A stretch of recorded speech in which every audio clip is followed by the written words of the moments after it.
Ustadz, banyak syariat yang masih berat saya lakukan. Seperti membiarkan jenggot, sholat di masjid berjamaah, rutin kajian dan sebagainya. Namun bukanlah Islam itu mudah dan Allah Maha Pengampun. Benarkah kita diwajibkan ikut syariat sesuai dengan kemampuan kita saja? Iya jemaah. Syariat Allah ini nggak ada yang berat. Artinya sudah terukur dengan kekuatan manusia. Makanya kalau orang nggak bisa sholat berdiri, kata Rasulullah SAW, sholatnya duduk. Nggak bisa duduk, berbaring. Cuma yang berat itu memang meninggalkan nafsu kita. Kalau syariatnya ringan, Anda mau tanya sekarang. Ada masjid jarak dari rumahnya 200 meter. Ada orang nggak pernah ke masjid. Jaraknya cuma 200 meter. Padahal dia bisa lari 10 km. Dia itu lari, olahraganya lari 10 km keliling. Pas dengar adzan, aduh berat ya syariat Allah. Apanya yang berat? Ini loh 200 meter. Antum lari. Antum bisa lihat latihannya tentara.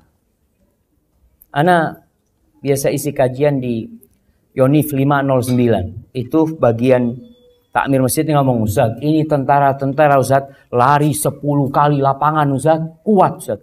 Ke masjid gak kuat Ustaz. Syariatnya yang berat, apa meninggalkan nafsunya yang berat? Syariatnya ringan. Dibandingkan dengan dia harus latihan. Wallah jemaah, sebagian di antara mereka mengatakan, kita kadang-kadang dibangunin jam 2 Ustaz, suruh lari Ustaz. Dan lari. Masa sholat witir 3 rakaat gak kuat? Gak kuat jemaah. Ngomongnya aduh berat Ustaz ya. Agama Allah. Nggak ada agama Allah yang ringan jemaah. Tapi memerangi nafsu kita yang berat. Maka tinggal bagaimana sekarang kita melihat pahala-pahala Allah. Mungkin kita contohkan ya. Ketika ada orang ada bisnis. Ini nilai bisnisnya ini umpamanya 100 juta. Jam 3 malam dia telepon. Nanti ketemu Ana jam 3 malam ya. Kira-kira datang nggak dia? Bismillah. Tapi kalau dikatakan nih ada yang lebih baik daripada dunia dan isinya. Apaan? 2 rakaat sebelum subuh. Itu mah tahulah anak. Jadi dia nggak semangat untuk meraih yang lebih baik dari dunia dan isinya. Tapi kalau fulus, semangat dia.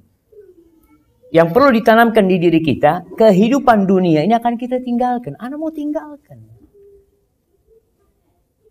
Dan Allah tidak memberatkan hambanya kecuali sesuai dengan kemampuan.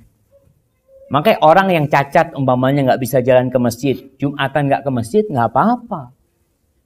Orang dia memang nggak mampu ke masjid. Ada orang sudah tua renta, kalau puasa dia sakit-sakitan, nggak usah puasa. Jangan menyusahkan diri.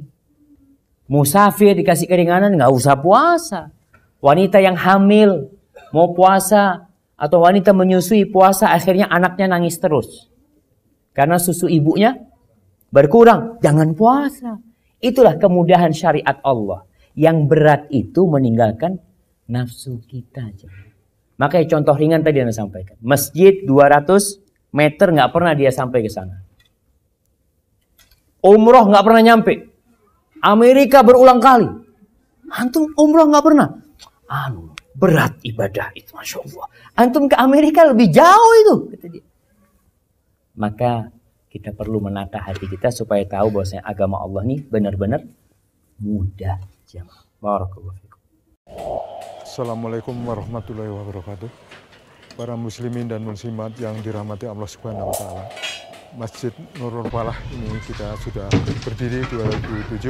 Kondisi saat ini jamaah sudah tidak tertampung sehingga Masjid Nurul Falah sangat memerlukan untuk pengembangan. Alhamdulillah pengecoran tiang kolom udah beres, tinggal mau pengecoran lantai 2 Masjid Nurul Falah Pak Gading.